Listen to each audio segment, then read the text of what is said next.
Bonjour, je m'appelle Keiko Nakamura. J'ai 72 ans, je suis née à Osaka et j'ai passé la majeure partie de ma vie à apprendre comment bien vivre dans de petits espaces. Pas seulement physiquement petits, mais intentionnellement petits, délibérément simples. Je veux partager avec vous aujourd'hui quelque chose qu'il m'a fallu des décennies pour vraiment comprendre. Quelque chose que ma grand-mère m'a murmuré quand j'étais enfant et que je n'ai pas vraiment entendu avant d'être beaucoup plus âgée. Elle disait « Keiko, une maison encombrée est un cœur encombré ». Je pensais qu'elle était simplement stricte. Maintenant, je sais qu'elle me faisait le plus grand cadeau de ma vie.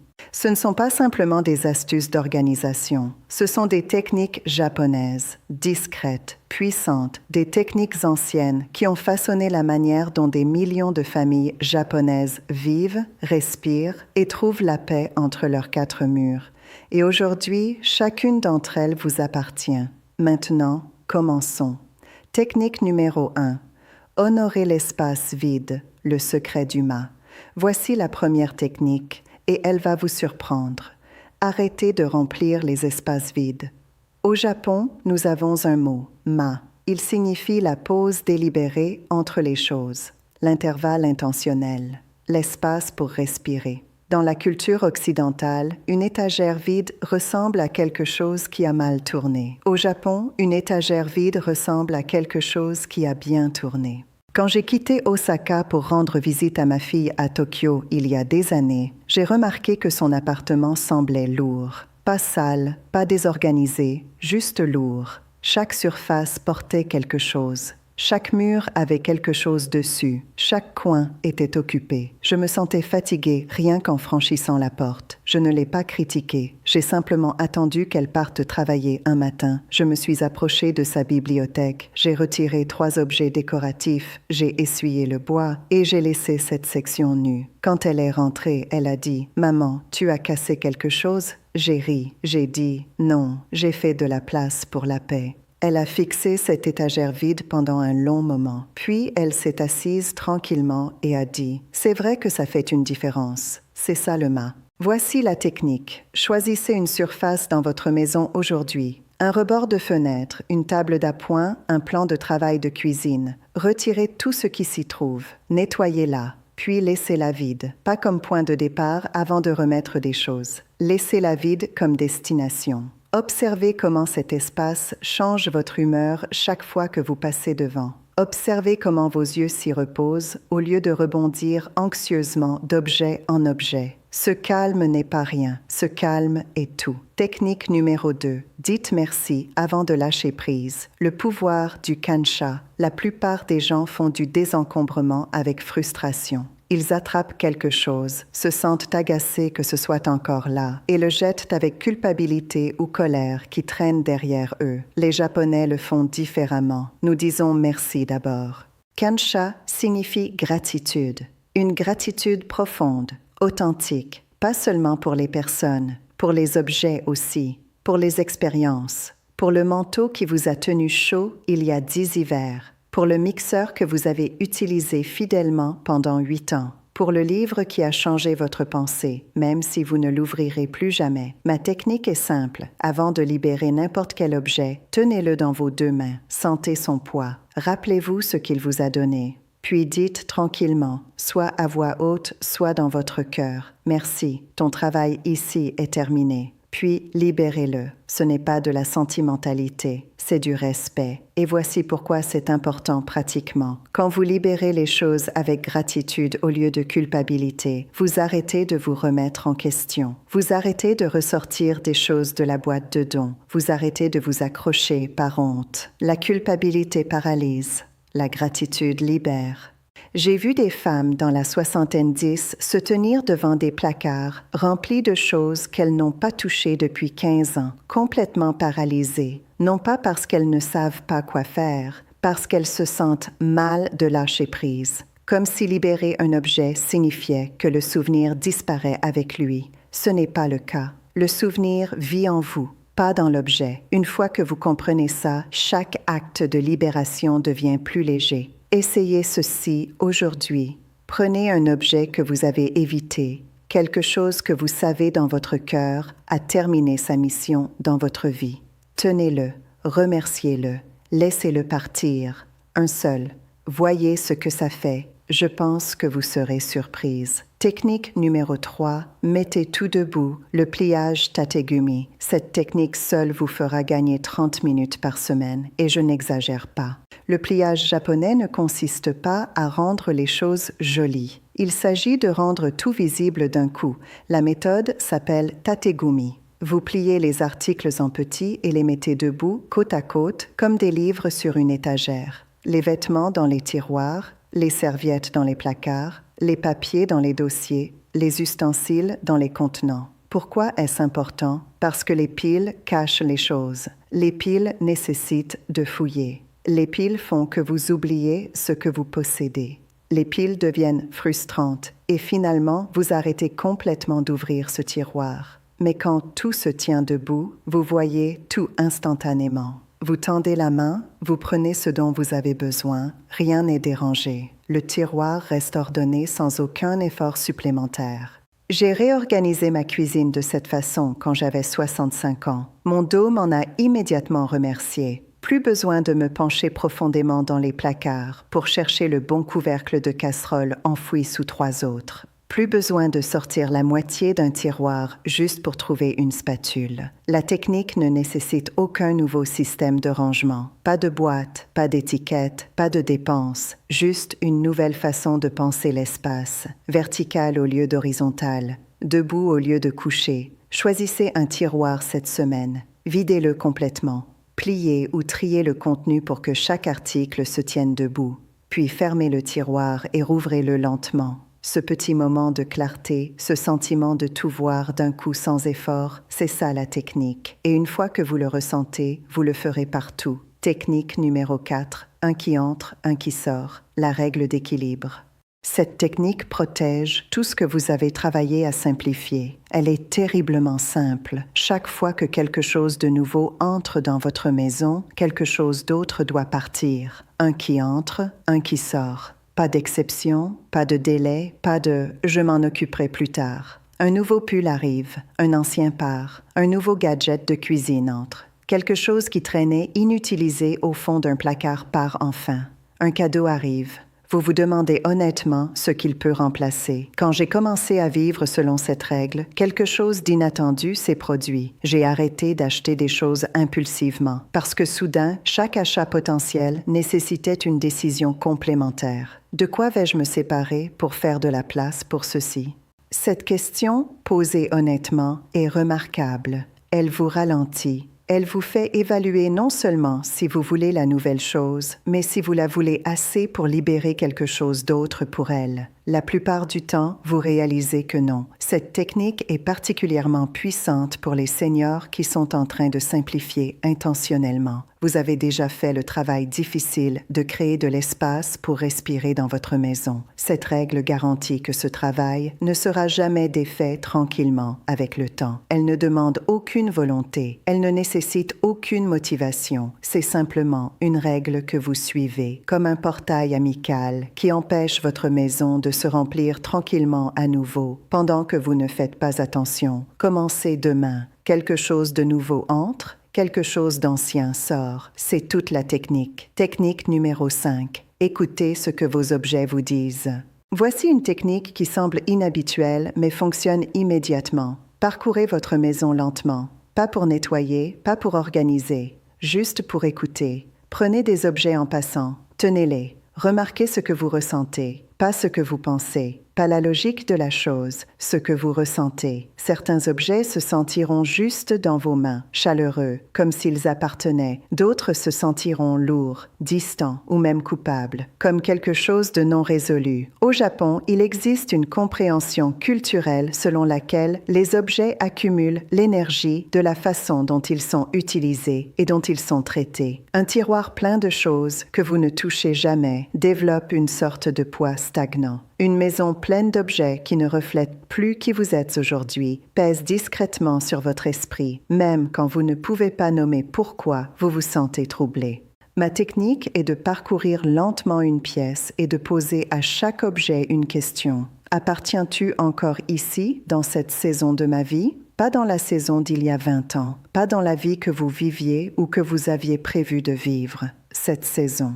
Maintenant, si la réponse honnête est non, cet objet vous a donné son message. Il est prêt à avancer. Honorez-le en le laissant partir plutôt qu'en le gardant piégé dans un tiroir où il ne sert à rien et ne vous rappelle rien de bon. Ce n'est pas mystique, c'est de l'honnêteté émotionnelle pratique habillée en vêtements japonais et ça fonctionne plus vite que n'importe quelle liste de contrôle. Technique numéro 6, le rituel matinal de 5 minutes, Suji. Chaque matin, je passe 5 minutes à prendre soin d'une petite partie de ma maison. Pas nettoyer tout l'appartement, pas m'attaquer à un projet, une surface, un coin, une étagère. 5 minutes d'attention calme et concentrée. Cette pratique vient du Suji, une tradition japonaise de nettoyage comme forme de respect quotidien plutôt qu'obligation occasionnelle. Dans de nombreuses écoles japonaises, les enfants nettoient encore leur propre salle de classe chaque jour. Non pas parce que l'école ne peut pas se permettre de concierge,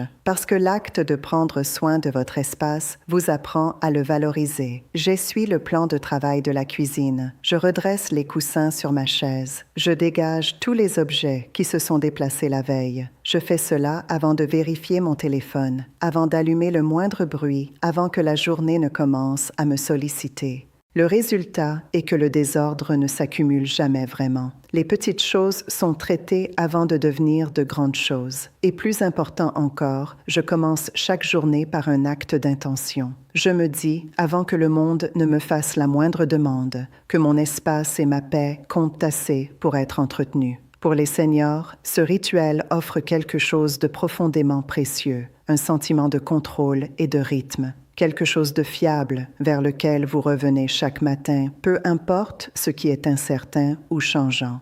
5 minutes, une surface, chaque matin, c'est toute la technique et c'est suffisant. Technique numéro 7. Laissez votre maison changer avec les saisons. Shun, les maisons japonaises respirent différemment à chaque saison. Non pas parce que les gens redécorent constamment, parce que de petits ajustements réfléchis sont faits pour rester connectés au rythme du monde naturel à l'extérieur. Cette pratique s'appelle Shun et c'est l'une des techniques les plus paisibles que je connaisse. Au printemps, je sors des tissus plus légers, une petite branche fleurie dans un vase simple près de mon entrée. En été, les textiles lourds sont rangés, les fenêtres s'ouvrent, la maison semble aérée et dégagée. L'automne apporte des textures plus chaudes, un bol en bois de gousses de graines séchées sur ma table. L'hiver signifie lumière des bougies, tissu plus sombre, parfum de cèdre. Aucun de ces changements ne nécessite de nouveaux achats. Je fais tourner ce que je possède déjà. Les choses reposent en stockage pendant plusieurs mois et quand elles reviennent, elles semblent fraîches et significatives à nouveau. Voici la technique plus profonde intégrée dans cette pratique. La rotation saisonnière empêche l'accumulation. Quand vous rangez consciemment quelque chose pour une saison, vous évaluez également s'il mérite de revenir. Souvent, vous réalisez que non. Cet objet que vous avez rangé en avril, quand octobre arrive, vous pensez « Est-ce qu'il m'a manqué du tout ?» Si la réponse est non, il part. Shun garde également votre maison vivante plutôt que statique. Une maison qui ne change jamais commence à sembler figée dans le temps. Et pour les adultes plus âgés en particulier, cette qualité figée peut refléter ce que nous ressentons à propos de nous-mêmes. Coincé, immuable, non pertinent pour la saison dans laquelle nous sommes réellement. Laissez votre maison évoluer avec le temps. Elle vous rappellera que vous évoluez avec lui aussi. Technique numéro 8. Trier par catégorie, pas par pièce. La plupart des gens abordent le désencombrement pièce par pièce. Ils entrent dans la chambre et commencent là. Quand la chambre devient accablante, ils passent à la cuisine. Quand la cuisine devient émotionnelle, ils dérivent vers le couloir. Les heures passent, rien n'est vraiment terminé. L'épuisement arrive avant le progrès. Voici la technique japonaise. Trier par catégorie, pas par pièce. Rassemblez chaque article d'un type de votre maison entière avant de prendre une seule décision. Tous les vêtements de chaque placard, tiroir et boîte de rangement. Tous les livres de chaque pièce. Tous les papiers de chaque surface et placard. Tous les outils de cuisine de chaque cachette possible. Quand tout d'un même type est devant vous, vous voyez le tableau complet clairement pour la première fois. Vous découvrez que vous possédez 7 paires de lunettes de lecture, ou 4 spatules identiques, ou 6 gilets noirs presque identiques. Cette visibilité crée une clarté que le nettoyage, pièce par pièce, ne peut tout simplement pas fournir. L'ordre compte aussi. Commencez par les catégories les plus faciles. Les vêtements sont gérables parce que les décisions sont généralement claires. Est-ce que ça va? Est-ce que je me sens bien dedans? L'ai-je porté en 2 ans? Passez aux catégories plus neutres, comme les articles de cuisine, les livres, les objets ménagers généraux. Gardez les papiers et les objets sentimentaux pour la fin. Ceux-ci nécessitent de l'énergie émotionnelle et vous les affronterez avec plus de confiance après avoir construit votre élan à travers les catégories plus faciles d'abord. Cette technique transforme des projets écrasants en séquences gérables. Vous terminez complètement une catégorie avant de passer à la suivante. Chaque achèvement renforce la confiance. Chaque décision devient plus facile que la précédente. Choisissez votre catégorie la plus facile cette semaine. Rassemblez chaque article de ce type. Prenez vos décisions à partir d'un lieu de visibilité complète. C'est là que le changement durable commence. Technique numéro 9. Créer un espace d'exposition sacré. Tokonoma. Dans les maisons japonaises traditionnelles, il existe une caractéristique architecturale appelée le tokonoma. C'est une petite alcôve légèrement surélevée. À l'intérieur, 1 ou 2 objets soigneusement choisis sont exposés. Une seule fleur de saison, un seul rouleau significatif, un héritage chéri, rien de plus. Le tokonoma n'est pas une étagère de rangement. Ce n'est pas un endroit pour mettre des choses que vous ne savez pas quoi faire. C'est un espace sacré de beauté intentionnelle, un endroit où vos yeux peuvent se reposer et votre cœur peut se reconnecter avec ce qui compte vraiment pour vous. Vous n'avez pas besoin d'une maison japonaise traditionnelle pour avoir votre propre version. Trouvez un petit endroit, un rebord de fenêtre, une table d'angle, une section d'une étagère. Dégagez-le complètement, essuyez-le, puis placez-y un objet, un seul, quelque chose qui vous touche vraiment. Quelque chose qui reflète qui vous êtes aujourd'hui, pas qui vous étiez, pas qui les autres attendent que vous soyez. Peut-être est-ce une pierre lisse d'un endroit significatif, une photographie d'une personne que vous aimez, une petite plante dont vous vous occupez quotidiennement, une bougie que vous allumez chaque soir. Donnez à cet objet de l'espace pour respirer. Laissez la zone autour vide et visitez-le chaque jour de vos yeux, juste un moment. Voici la technique dans la technique. Une fois que vous expérimentez à quel point un objet intentionnellement choisi peut être beau et paisible, vous commencerez à vous demander pourquoi vous exposez tant de choses qui ne vous touchent pas du tout. Le tokonoma enseigne par contraste. Une chose significative entourée d'espace révèle le bruit qui entoure tout le reste.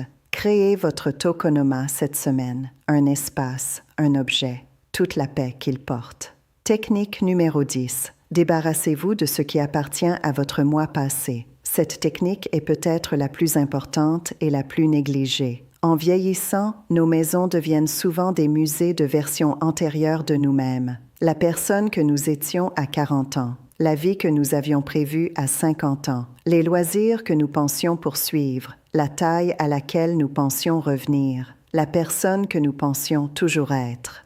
Il n'y a rien de mal à honorer votre histoire, mais il y a un coût silencieux et lourd à vivre principalement entouré de votre passé plutôt que de votre présent. Ma grand-mère japonaise avait un dicton « Garde ce qui appartient à la femme que tu es aujourd'hui. Laisse le reste honorer la femme que tu étais en étant libérée. » Parcourez votre maison avec cette seule question qui vous guide. Est-ce que ceci appartient à ma vie maintenant, ou à une vie que je vivais ou que j'avais prévu de vivre? Les clubs de golf d'il y a une décennie quand vos genoux le permettaient encore. Le service de table de cérémonie maintenu pour des dîners que vous n'organisez plus. Les vêtements de travail d'une carrière qui s'est terminée il y a des années. Les fournitures d'artisanat pour le loisir que vous avez essayé 2 fois et abandonné tranquillement. Ces choses ne sont pas des échecs. Ce sont des chapitres, de beaux chapitres complets. Et les chapitres qui sont terminés méritent d'être fermés, pas portés indéfiniment. Les libérer n'est pas abandonner le passé, c'est faire de la place pour le présent.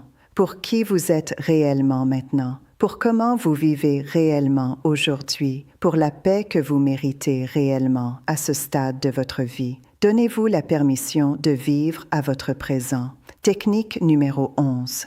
Laissez la simplicité être votre héritage, pas votre fardeau. Et maintenant, la 11e technique, celle qui tient toutes les autres ensemble. Arrêtez de penser à la simplification comme quelque chose que vous devriez faire. Commencez à y penser comme quelque chose que vous donnez, à vous-même d'abord. Le cadeau d'une maison qui vous soutient, qui vous calme, qui ne vous demande rien et offre tout.